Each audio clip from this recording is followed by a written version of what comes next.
बंजर पुरातनता निषिद्ध भूमि के अंदर प्राचीन पेड़ों की शाखाएं ड्रैगन की तरह सभी दिशाओं में फैली हुई थी। हर एक पेड़ एक छोटे पहाड़ की तरह था जो आसमान में छेद कर रहा था। पानी की टंकी जितनी मोटी पुरानी बेलें पहाड़ों के चारों ओर लिपटे विशालकाय सांपों की तरह थी। उनमें से हर एक बेल पहाड़ के चारों ओर लिपटी हुई थी। यदि कोई व्यक्ति विस्तार से न जानता हो और यहाँ फलते फूलते पौधों और जीवन शक्ति को देखता हो तो उसे लगेगा कि यह स्थान एक पवित्र भूमि है। हालांकि यदि कोई ध्यान से देखे तो उसे जल्द ही असामान्यता का पता चल जाएगा। इस विशाल वर्जित भूमि में पक्षियों की चीखें या जानवरों की दहाड़ें नहीं सुनी जा सकती थी। कीड़े मकोड़ों या चींटियों का कोई नामो निशान नहीं था। यह इतनी शांति थी कि लगभग पूरी तरह सन्नाटा था। इस बार तीनों कुलों ने हाथ मिलाया और ध्यान से साधकों का चयन किया। वे ज्यादा साधक नहीं लाए थे। कुल मिलाकर सिर्फ 80 लोग ही थे। इस निषिद्ध भूमि के सबसे गहरे भाग में 9 पवित्र पर्वत हैं। हमें अलग होकर आगे बढ़ना चाहिए। हम में से प्रत्येक एक पवित्र पर्वत पर चढ़ता है। इस तरह हमें औषधीय पौधों को समान रूप से विभाजित नहीं करना पड़ेगा।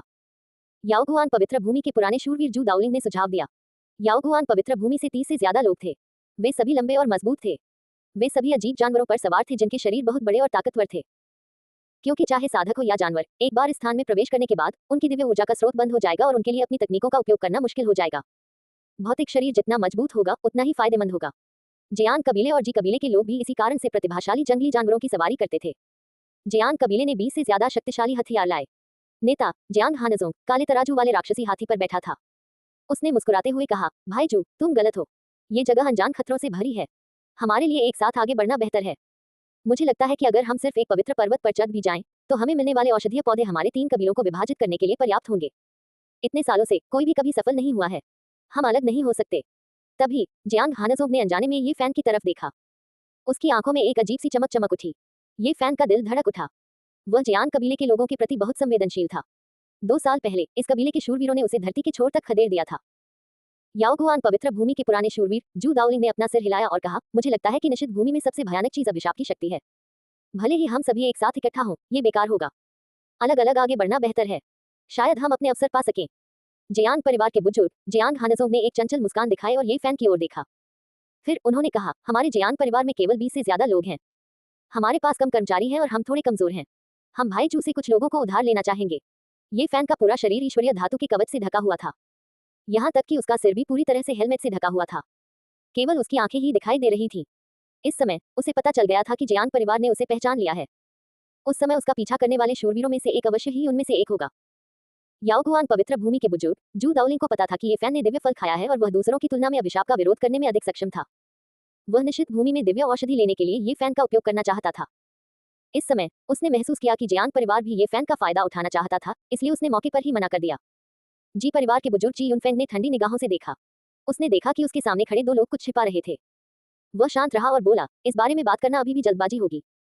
निश्चित भूमि की गहराई में पहुंचने के बाद निर्णय लेने में बहुत देर नहीं होगी। अन्य 2 कुलों ने उसकी बात मान ली और आगे बढ़ गए। पहले तो किसी को कुछ महसूस नहीं हुआ, लेकिन 10 मील से ज्यादा आगे बढ़ने के बाद सबको लगा कि कुछ गड़बड़ है। मेरे शरीर में दिव्य शक्ति अब प्रवाहित नहीं हो रही है। ये लुप्त होने वाली है। जयांग परिवार का एक साधक सबसे पहले चिल्लाया, मेरा संत झरना बंद हो गया है। अब कोई दिव्य शक्ति बाहर नहीं बह रही है। याओगुआन पवित्र भूमि के एक विशेषज्ञ भी हैरान थे। सबके चेहरे पर उदासी छा गई। उनके शरीर में जीवन का सार नहीं रहा। यहाँ तक कि उनका कड़वाहट का सागर भी धीरे धीरे सूख रहा था। तुम किस बात से घबरा रहे हो? ये तो ऐसी बात है जिसकी हमें पहले से ही उम्मीद थी। जयांग परिवार के बुजुर्ग जियांग हानजोंग ने ठंडे स्वर में चिल्लाकर कहा। जी परिवार के बुजुर्ग जी यूनफेंग ने भी कहा, इससे कोई फर्क नहीं पड़ता कि दिव्य शक्ति का स्रोत सूख रहा है या नहीं। हमें यहाँ जादू की जरूरत नहीं है। हमें बस अभिशाप की शक्ति का प्रतिरोध करने में सक्षम होने की जरूरत है। इस समय ये फान को लगा कि संत झरने की जीवन शक्ति थोड़ी कमजोर हो गई है। हालांकि ये सूखा नहीं था, यह अभी भी बह रहा था। यद्यपि कड़वाहट का सुनहरा सागर थोड़ा धुंधला था, फिर भी वह सूखा नहीं। क्या यह हो सकता है कि प्राचीनों के पवित्र शरीर की क्षमता बाहर निकाले जाने के बाद यह स्थान पर बुरी शक्ति का प्रतिरोध कर सके? ये फान ने मन ही मन कहा। वह शांत नहीं हो सका। इस समय उसके पास एक बहुत ही मजबूत तुरुप का पत्ता था। यह निश्चित रूप से एक तुरुप का पत्ता था। झोही, लिंचिया, वांगजेवेन, लिजियाओन, झांग जिलिंग और लियुयाई भी अजीब जानवरों पर बैठे थे और टीम का पीछा कर रहे थे। कई शूरवीर उनकी सुरक्षा के लिए जिम्मेदार थे। 20 मील से ज्यादा आगे बढ़ने के बाद कई राक्षस दहाड़ने लगे। वे बहुत बेचैन थे। सबसे कमजोर बियाओ कांपने लगा। उसका शरीर छलनी की तरह था और वह जमीन पर लेट गया, आगे बढ़ने को तैयार नहीं था। आगे का इलाका समतल था। पुराने पेड़ आसमान में ऊंचे थे। शाखाएं विशालकाय पेड़ों की भुजाओं की तरह थी जो आसमान में फैली हुई थी। ये हरा भरा था और कुछ भी असामान्य नहीं लग रहा था। सभी सावधानी से आगे बढ़ रहे थे। कोई भी कुछ नहीं बोला। वे सभी अपने हाथों में भाले और तलवारें पकड़े हुए थे, किसी भी समय हमला करने के लिए तैयार थे। वे जादू का इस्तेमाल नहीं कर सकते थे, इसलिए यही एकमात्र रास्ता था। 200 मीटर से अधिक आगे बढ़ने के बाद वे 20 मीटर से अधिक व्यास वाले कई प्राचीन पेड़ों के चारों ओर चले गए। सामने के दर्जनों घोड़े खड़े हो गए और उन पर बैठे किसानों को पलट दिया। एक प्राचीन वृक्ष के पीछे एक बर्फ सफेद कंकाल सीधा खड़ा था। वह भीड़ की ओर मुंह करके खड़ा था और उसमें से राक्षसी आभा निकल रही थी। सभी शूरवीर पीछे हट गए और अपने भालों और तलवारों को मजबूती से पकड़कर आगे की ओर तान दिया। जीवन के कोई लक्षण नहीं है, दैवीय शक्ति का कोई उतार चढ़ाव नहीं है, ये सिर्फ एक कंकाल है। घोड़ों द्वारा पलटे गए कुछ शूरवीर बड़े कदमों से आगे बढ़े। उन्होंने अपने हाथों में लंबी तलवारें लहराई और कंकाल को टुकड़ों में काट दिया। हालांकि कुछ भयावह हुआ। जिस क्षण उनके कंकाल चकनाचूर हुए, शूरवीरों ने बुरी तरह से चीखना शुरू कर दिया। उनके शरीर पर दिव्य धातु के कवच पहले तो बहुत चमक रहे थे, ब्लेड और तलवारों से अभेद्य, लेकिन इस समय वे तेजी से मंद हो रहे थे और लगातार टूटते हुए कच कच की आवाज निकाल रहे थे। अंत में एक पुराने पेड़ की सड़ती हुई छाल की तरह वे जल्दी से गिर गए। उन शूरवीरों की आंखें धंसी हुई थीं और उनका मांस और खून सूख गया था। वे धूल की तरह गिर पड़े। ऐसा लग रहा था जैसे उन्होंने इतिहास की यात्रा की हो और हजारों सालों का समय अनुभव किया हो। पलक झपकते ही वे राख में बदल गए। पीछे सिर्फ एक सफेद कंकाल रह गया जो जमीन पर भारी होकर गिर पड़ा। पीछे हटो, जियांग परिवार के बुजुर्ग जियांग हानजोंग ने चिल्लाकर कहा, सभी लोग पास मत आओ। सभी को एक राक्षसी शक्ति का एहसास हुआ और वे जल्दी से पीछे हट गए। वे घोड़े और भी अधिक बेचैन हो गए और दहाड़ने लगे। अभी जो दृश्य देखने को मिला वह वाकई बहुत भयावह था। 7 जिंदगियां पलक झपकते ही राख में बदल गईं, पूरी तरह से गायब हो गईं। इस तरह की मौत ने हर किसी की रीढ़ की हड्डी में सिहरन पैदा कर दी। उनके सामने केवल सन्नाटा था और कुछ नहीं हुआ। केवल 7 श्वेत कंकाल ही बचे थे। उनके शरीर पर लगे दिव्य लौह कवच भी टूट गए थे। जी परिवार के बुजुर्ग जी यूनिफिक ने चिल्लाकर कहा, दूर से ही चारों ओर चक्कर लगाओ। अगर तुम्हें कोई असामान्यता दिखे तो कोई भी जल्दबाजी में काम न करे। इस प्राचीन जंगल से गुजरते हुए एक शूरवीर अचानक डरकर चिल्लाया, मेरा हाथ। वह मूल रूप से एक युवा साधक था, लेकिन इस समय उसकी हथेली अतुलनीय रूप से खुरदरी, झुर्रीदार और पूरी तरह से अपनी चमक खो चुकी थी। उसने जल्दी से अपना हेलमेट उतार दिया और कांपते हाथों से अपने चेहरे को छुआ। फिर वह मौके पर ही बुरी तरह चिल्लाया। हर कोई भयभीत था। इस समय इस शूरवीर का चेहरा झुर्रियों से भरा हुआ था, उसके बाल सफेद हो गए थे और उसका शरीर टेढ़ा हो गया था। उसकी जीवन शक्ति तेजी से घट रही थी और वह बुढ़ापे में मरने वाला था। बगल में खड़े दूसरे शूरवीरों ने बुरी आवाजें निकाली और डर के मारे चिल्लाने लगे। उनके शरीर के साथ भी यही हुआ। उनकी हर एक आंख धुंधली हो गई और उनकी जान जाने वाली थी। क्यों? शूरवीरों में से एक का शरीर टेढ़ा था और उसका शरीर कांप रहा था।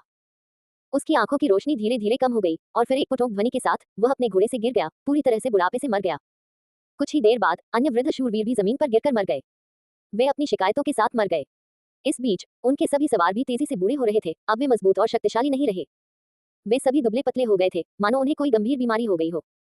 हालांकि इन अजीब जानवरों की उम्र इंसानों से ज्यादा थी, इसलिए वे बुढ़ापे से नहीं मरे। ये फान ने देखा कि मरने वाले वे सभी लोग थे जो कुछ समय पहले सफेद कंकालों के करीब पहुंचे थे। उनके घोड़े चौंक गए और पलट गए। इससे वह अंदर से कांप उठा। याओगुआन पवित्र भूमि के पुराने शूरवीर जू दाओलिंग ने भारी आवाज में याद दिलाया, जीवन प्रतिबंधित क्षेत्र का आतंक इससे स्पष्ट है। हर कोई लापरवाह मत बनो और बिल्कुल भी जल्दबाजी में काम नहीं कर सकते।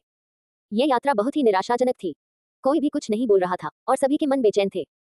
वे यह अनुमान नहीं लगा पा रहे थे कि वे जीवित रहेंगे या मरेंगे। ये फैन जंगली जानवर के ऊपर बैठा और पहाड़ी क्षेत्र में वनस्पतियों को ध्यान से देखा। उसे शांत होना मुश्किल लगा, क्योंकि उसने वास्तव में कई आध्यात्मिक दवाइयां खोजी थी। वे सभी औषधीय जड़ी बूटियां थीं जो न जाने कितने सालों से उग रही थीं। ड्रैगन की जीभ का एक डंठल हरे रंग की रोशनी से टिमटिमा रहा था, मानो इसे जैद से तराशा गया हो। इसे घास नहीं कहा जा सकता था और यह एक हरे पेड़ में विकसित होने वाला था। ये 2 मीटर लंबा था और घास का दिल एक गहरे हरे रंग के छोटे ड्रैगन की तरह था जो अपनी जीभ बाहर निकाल रहा था। इस बीच पास ही एक झील में एक जैद कमल था जो और भी ज्यादा चमकीला था। विशाल कमल के बीज की फली में 9 कमल के बीज थे जो मुर्गी के अंडों जितने बड़े थे। वे चमकीले और पारदर्शी थे, जैद की तरह गहरे हरे रंग के। दूर से भी एक ताज़ा खुशबू महसूस की जा सकती थी। हालांकि भीड़ बिल्कुल भी नहीं रुकी, क्योंकि उनके पास बर्बाद करने के लिए अतिरिक्त समय नहीं था। अन्यथा भले ही वे सफलतापूर्वक पवित्र पर्वत पर चढ़ गए और दिव्य औषधि उठा ली, उनकी जीवन शक्ति समाप्त हो जाएगी और वे इस निश्चित क्षेत्र से बाहर नहीं निकल पाएंगे। जियांग परिवार का एक शूरवीर लाल बत्ती से टिमटिमाते एक जंगली जानवर पर सवार होकर ये फैन के सामने पहुंचा। वह उसके साथ साथ चला और बेहद कमजोर आवाज में बोला, तुम अब भाग क्यों नहीं रहे हो? 2 साल पहले क्या तुम बहुत तेज नहीं भाग रहे थे? तुम आवारा कुत्ते की तरह बेचैन थे। ये फैन ने उसकी ओर देखा और कहा, मुझे लगता है कि तुम एक वफादार कुत्ते की तरह हो। 2 साल से अधिक समय बीत चुका है, लेकिन तुम अभी भी मेरी गंध सूंघ सकते हो। तुम बहुत जिद्दी हो। मुझे नहीं पता कि जब मैं धीरे धीरे तुम्हारा कत्ल करूंगा तब भी तुम ऐसा कहने की हिम्मत कर पाओगे या नहीं। शूरवीर ने उदासीनता से उपहास किया और कहा, मैंने सुना है कि तुम बिल्कुल भी खेती नहीं कर सकते। तुम वास्तव में मूर्ख और साहसी हो। जब समय आएगा तो तुम्हें पता भी नहीं चलेगा कि तुम कैसे मरोगे। क्या तुम्हें इतना यकीन है कि तुम मुझे खा जाओगे और मुझे बिना दफन किए मरने दोगे? ये फैन बहुत शांत था, उसके चेहरे पर जरा भी गुस्सा नहीं था। आप चाहते हैं कि याओगुआन पवित्र भूमि आपकी रक्षा करे। दिवास्वप्न देखना बंद करो। जब समय आए तो आज्ञाकारी होकर हमारे लिए दिव्य औषधि ले आओ।